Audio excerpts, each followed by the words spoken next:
In the frozen expanses of the north, upon a throne carved from ice and stone, sat Boreas, the formidable god of the north wind.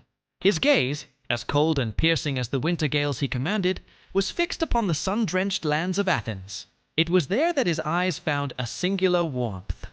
Orithyia, a mortal princess whose beauty was as renowned as the city she called home. From his desolate, icy realm, the powerful deity watched her, a tempest of longing stirring within his heart for the delicate daughter of King Erechtheus.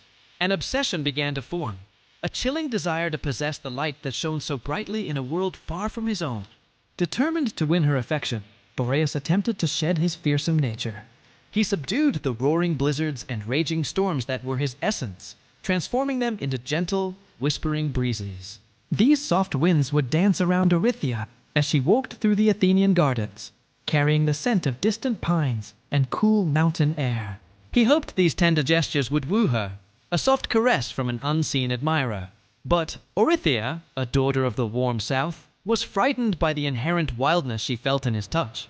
The persistent chill, a reminder of his untamed power, caused her to retreat. She rejected his advances, her fear a stark rebuff to the god's rare display of gentleness. His patience worn thin, and his divine pride wounded by mortal rejection, Boreas abandoned all pretense of courtship.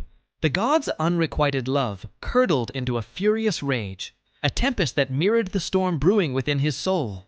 One fateful day, as Orithyia danced with her companions by the banks of the Ilissos River, the sky turned a menacing shade of gray.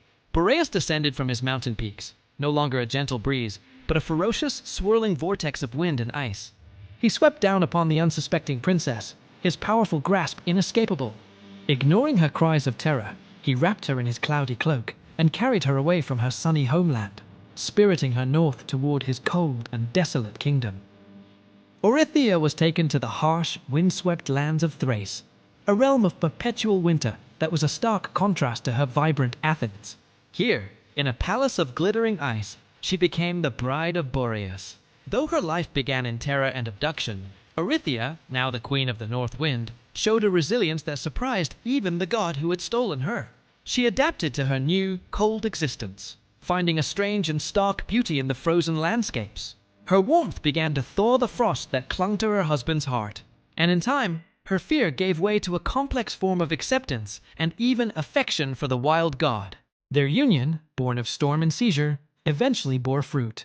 Orithyia gave birth to twin sons, Zetes and Calais, known forever after as the Boreas. As they grew, it became clear they were not entirely mortal. Sprouting from their shoulders were magnificent wings, a divine inheritance from their father, the god of the north wind.